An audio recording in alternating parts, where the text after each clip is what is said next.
Hello guys, welcome back to my channel. जैसा कि हमने लास्ट प्रीवियस वीडियो में फ्यूचर कंटीन्यूअस टेंस कंप्लीट कर लिए थे। Now it's turn of completing future perfect tense. ठीक है, हमने अपनी लास्ट वीडियो में कल फ्यूचर कंटीन्यूअस टेंस कंप्लीट कर लिए थे। उसके बारे में हमने सीखा था कि हम फ्यूचर कंटीन्यूअस टेंस को कैसे आइडेंटिफाई कर सकते हैं, क्या उसकी डेफिनेशंस होगी, what is the helping of future continuous tense, all thing we have learn today. ठीक है, हमने yesterday we have learn all the things. Now it's turn of learning future perfect tense. उसके बारे में सीखेंगे कि उसकी हेल्पिंग कैसे होगी। सेंटेंस अगर हमारा फ्यूचर परफेक्ट आता है तो उसके लास्ट में कौन से वर्ड्स होंगे, विच words with ends and what will be the helping of this tense. Let's see, इसको देखेंगे आज हम। जो हमारा फ्यूचर टेंस का थर्ड टाइप है, यानी कि फ्यूचर परफेक्ट टेंस। ठीक है, तो इससे पता लग रहा होगा फ्यूचर का मतलब हमारा होगा कि गा, गी एंड गे, और हमारा परफेक्ट का मतलब होगा चुका, चुकी एंड चुके। ठीक है, इसका एक अल्टरनेट भी होता है, वो हम यहाँ देखेंगे। डेफिनेशन में क्या होगा, जिन सेंटेंसेस के लास्ट में है ना, सेंटेंसेस के लास्ट में क्या आएगा, चुका होगा, चुकी होगी। ठीक है, चुका होगा, चुकी होगी, चुके होंगे, या फिर इसके अल्टरनेट में क्या आएगा, या होगा, ई होगी, या फिर हमारा होगा ये होंगे। ठीक है, तो अगर हमारे वर्ड्स यानी कि the sentence which ends with these words, जिन सेंटेंसेस के लास्ट में चुका होगा, चुकी होगी, चुके होंगे, या फिर या होगा, ई होगी, ये होंगे, तो वो टेंसेस हमारे कहलाएंगे फ्यूचर परफेक्ट टेंस कहलाएंगे। ठीक है, helping verb of future perfect tenses will have and shall have. ठीक है, और with these sentences we use third form of verb because this is a perfect tense. तो with perfect tense we use third form of verb। तो कौन सी form use की जाएगी, third form of verb. Third form of verb का use करेंगे। Okay, third form of verb we will use here in this sentence. ठीक है, we will use in this tense. ठीक है, तो again I am explaining you, वो sentence है जिसके लास्ट में चुका होगा, चुकी होंगी, या फिर चुके होंगे, वो टेंसेस हमारे कहलाएंगे फ्यूचर परफेक्ट टेंस। और इन टेंसेस की जो हेल्पिंग होगी विल हैव या शैल हैव। ठीक है, विल हैव किसके साथ आएगा, कल भी हमने जो विल बी और shall be, same rules applies here. हमारे विल हैव यूज होगा ही, शी, इट नेम अगर दे रखा होगा, यू और दे। ठीक है, इसके साथ में विल हैव यूज होगा। बाकी जो हमारे दो वर्ड्स बचे यानी कि हमारा आई एंड वी के साथ में, with I and we will use shall have, and verb की थर्ड फॉर्म यूज होगी because this is perfect tense. तो with perfect tense we use third form of verb. Next turn is, अब इसकी table देखेंगे कि हमारी table क्या होगी, उसको देखेंगे। स्क्रीनशॉट ले लीजिएगा।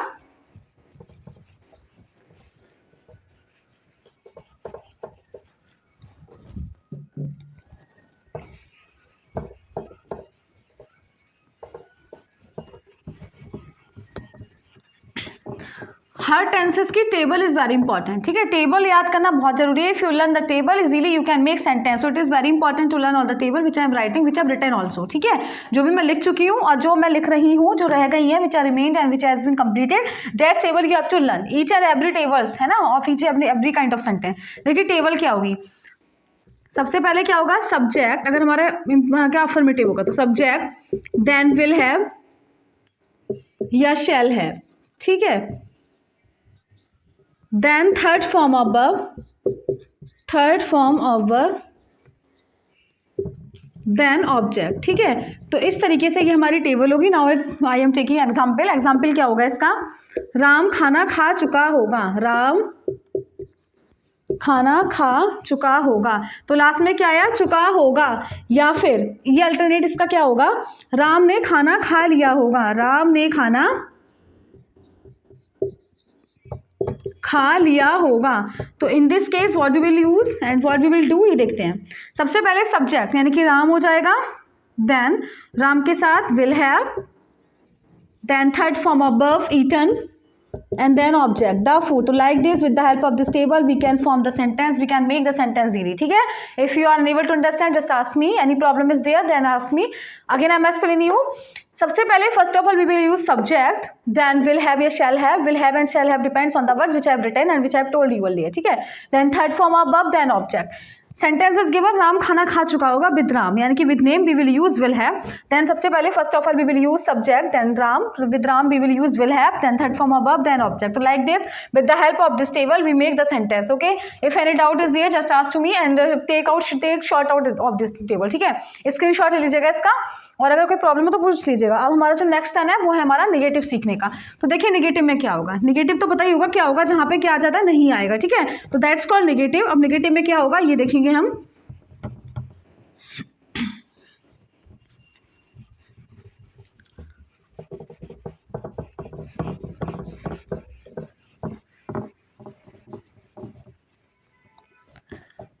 देखिए नेगेटिव में क्या होगा, तो देखिए नेगेटिव में हम यूज करेंगे, इसकी टेबल हो जाएगी सबसे पहले। फर्स्ट ऑफ ऑल टेबल होगी subject, then will not have या shall not have, will not have और shall not have, depends on the words, shall not have, then third form of verb, third form of verb,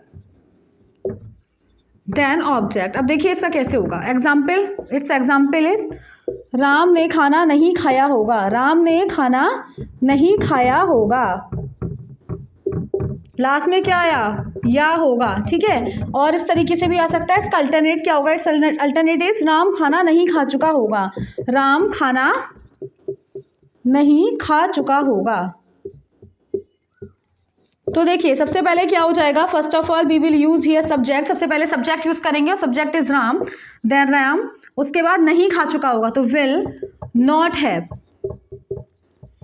और then third form above eaten, then object, the food और question mark sign लगाना, वो sorry और full stop. ठीक है, Ram will not have eaten the food. तो like this, ये interrogative हमारा नेगेटिव सेंटेंस था, हमने इसको कंप्लीट कर लिया। ठीक है, देख लीजिएगा अगर कोई डाउट है, टेबल इसका स्क्रीनशॉट ले लीजिएगा, टेबल की, टेबल इज इंपॉर्टेंट।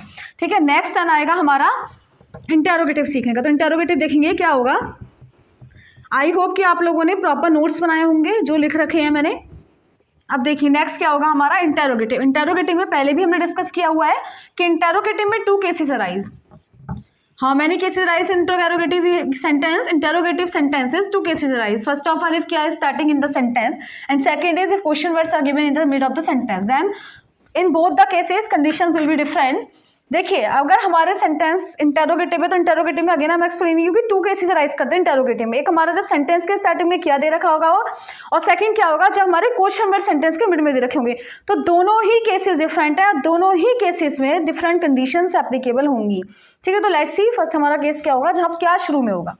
ठीक है, इंटेरोगेटिव में क्या होगा जब क्या शुरू में है, जब सेंटेंस के स्टार्टिंग में क्या है, जब क्या शुरू में होगा तो उस केस में हम क्या करेंगे।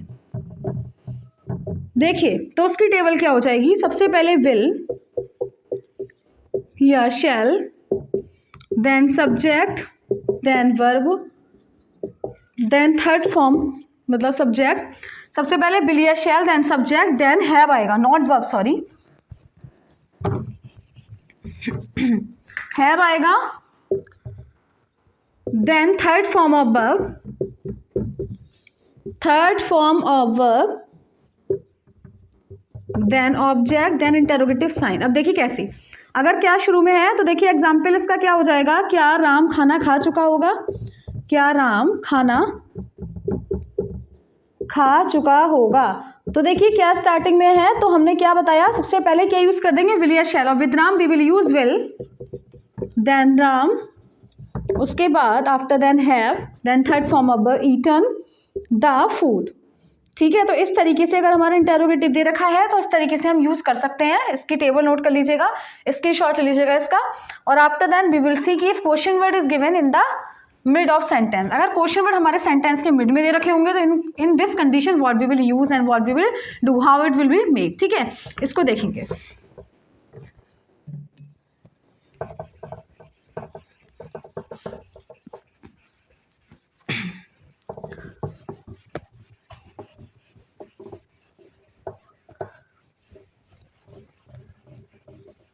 कल हमारे सेंटेंसेस लास्ट हो जाएंगे, उसके बाद हम एक्टिव पैसिव सीखेंगे।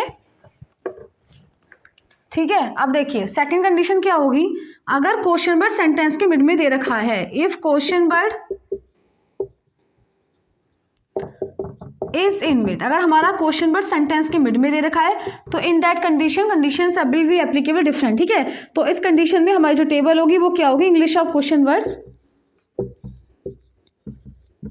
क्वेश्चन वर्ड, देन विल या shall, then subject, then have, then third form of verb, then object or then interrogative sign. Without interrogative signs the sentence will not be considered as an interrogative, ठीक है। So to use interrogative sign is very must in each and every sentence. If you are not using interrogative sign means your sentence will be deducted, your marks will be deducted, ठीक है। अब देखिए सबसे पहले question word, then will और shall, then subject, then have, then third form of verb, then object. अब इसका example देखिए कैसे, राम खाना कब खा चुका होगा, कब खा चुका होगा, तो हमारा क्वेश्चन वर्ड सेंटेंस के मिड में दे रखा है। इन दिस केस सबसे पहले English of question word when, then will, then Ram, then have, then eaten the food. तो इस तरीके से हम सेंटेंस को कंप्लीट कर लेते हैं। अगर कोई भी क्वेरी है इस तरीके की तो जस्ट आस्क टू मी, इसका स्क्रीनशॉट ले लीजिएगा। और हमारा फ्यूचर परफेक्ट टेंस कंप्लीट हो गया है। अब हमारा जो बचा है वो बचा है फ्यूचर परफेक्ट कंटिन्यूअस, वो हम कल सीख लेंगे। After then we will learn, क्या सीखेंगे उसके बाद हम एक्टिव पैसिव सीखेंगे, जो कि हमारे उसके बारे में देखेंगे। उसके बाद डायरेक्ट इनडायरेक्ट। तो हमारा ये सिलेबस जो बेसिक था वो कंप्लीट हो जाएगा। और अभी हम 1-2 दिन में स्टार्ट कर देंगे 12th की वीडियो बनाना, यानी कि 12th के लिए हम सिलेबस कंप्लीट कराएंगे 10 सेकंड का। सो पहले अभी बेसिक क्लियर कर लीजिएगा और कहीं डाउट हो जस्ट आस्क टू मी, मेरे से पूछ लीजिएगा। Thank you.